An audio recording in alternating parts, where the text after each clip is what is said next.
paraît que c'est la petite leçon de... La petite leçon. Voilà, tout va bien.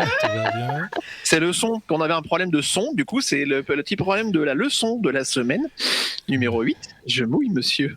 D'accord, merci. Un scénario pour jouer au docteur. Bon, donc reprenons la leçon, sans parler du son, et je signale, chers chroniqueurs et chroniqueuses, que vous avez un bouton de volume sur chacun de vos ordinateurs pour baisser le son lorsque la musique est trop forte. Mais j'avance, jouer au docteur, voilà. On respire. Viens voir le docteur, Voilà, n'aie pas peur. Donc question, dites-moi, avez-vous déjà joué au docteur ou à la docteur étant petite ? Oui. Bah oui. Même grande. Même grande, c'est ce que j'allais dire. En fait, je joue toujours avec des aiguilles. D'accord. Mais du coup, jouer au docteur, ça se passe comment précisément ? Il faut un malade.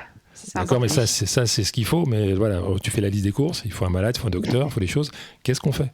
Faut prendre rendez-vous. Alors, c'est chiant avec Avec Doctolib. En fait, je crois que je vais arrêter ma rubrique là tout de suite.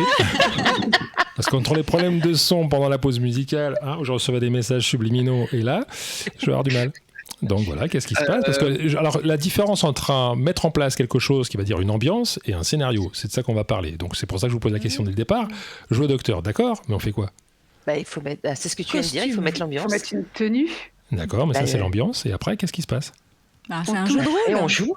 On joue comment ? Comment on fait quand on est chez le docteur ? On touche le malade pour savoir où il a mal. Il y a déjà une auscultation. C'est bien. Anso, on voit qu'elle a du bagage. D'accord. On prend un thermomètre, il faut bien prendre la température. Pour la fièvre, c'est ça. Ah bah voilà, ça y est, on commence à avoir donc un diagnostic, pas encore, mais en tout cas une auscultation. Bon allez, je vais arrêter de vous embêter. Comme je l'ai déjà dit dans d'autres émissions, pour mettre de la créativité dans sa sexualité, il faut prendre du temps avant.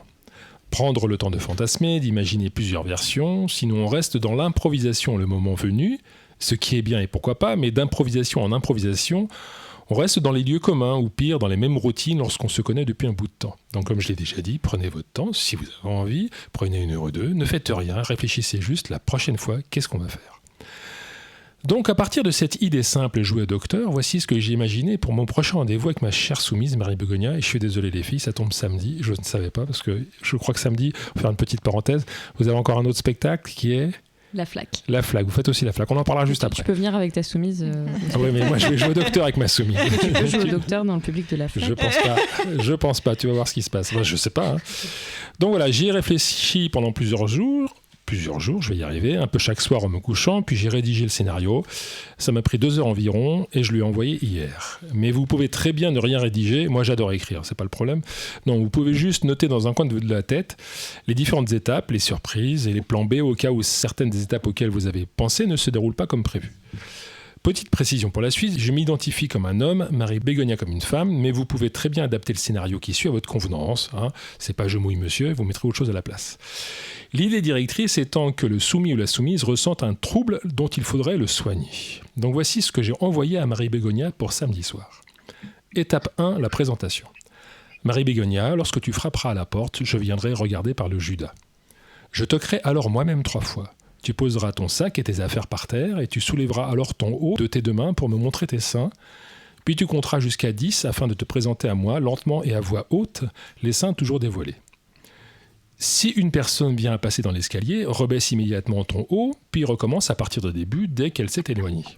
Si tu n'oses pas à voix haute, compte alors à voix basse, mais encore plus lentement et en articulant bien afin que je puisse lire facilement les chiffres sur tes lèvres.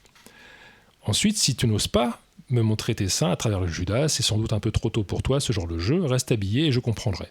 Je t'ouvrirai et nous enchaînerons sur la suite. Cependant, joueuse telle que je te connais, je n'ai aucun doute et je te sens plutôt prête à compter jusqu'à 10 en rajoutant des virgules, 1, 1,5, 2, 2,5, 3, etc., etc. Étape 2, le questionnaire. J'ouvrirai la porte et tu rentreras, yeux baissés, je te demanderai alors ce qui se passe, tu me répondras « Je ne sais pas docteur, je me sens toute chose ». Je continuerai à te questionner et de proche en proche, tu m'avoueras que de montrer ainsi tes seins, cela a créé un trouble en toi qui se situe quelque part au niveau de ton jean, devant ou derrière, tu ne sais pas bien. Attention, je te connais bien et je te crois tout à fait capable de te jeter sur moi et bouffer mes lèvres dès ton entrée, par pure provocation bien sûr. J'y consentirai, comment te résister, surtout que tu te colleras sûrement à moi tout en faufilant tes mains sous ma chemise et ma ceinture. Mais ne va pas trop loin dans ton viol, le jeu doit aller crescendo et là pour le coup nous serions déjà proches du terme, ce serait dommage. Étape 3, auscultation. Lorsque tu me montreras ton entrejambe, je te dirai les mots suivants. ouvre ton pantalon dos au mur. Tu ouvriras un ou deux boutons de ton pantalon, je vais y arriver, afin d'entrouvrir ta braguette et tu te colleras le dos au mur. Puis tu glisseras ta main entre tes jambes et commenceras à te caresser devant moi. Jambes écartées, c'est mieux, en onduleux du bassin, c'est encore mieux, mais ne fais pas trop fille chaude, laisse-toi juste aller. De temps en temps, je te dirai de ressortir ton doigt et tu me le feras goûter, pour analyser de tes sécrétions et savoir alors si elles sont normales.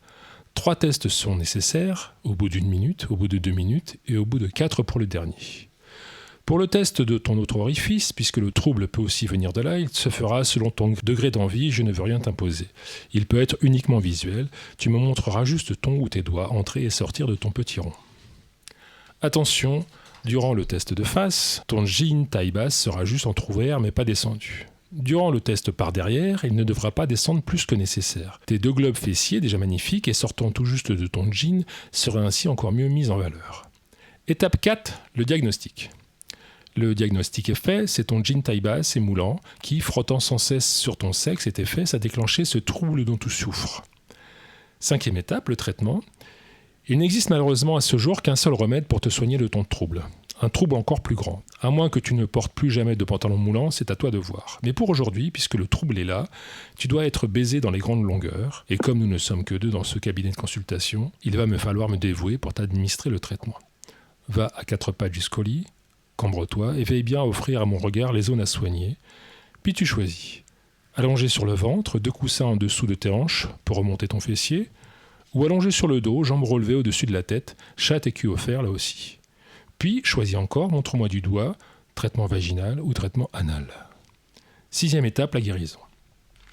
Une fois le traitement copieusement administré, desserre la ceinture, remonte ton jean, rhabille-toi, puis tu sortiras de l'appartement avant de toquer de nouveau à la porte, comme si de rien n'était.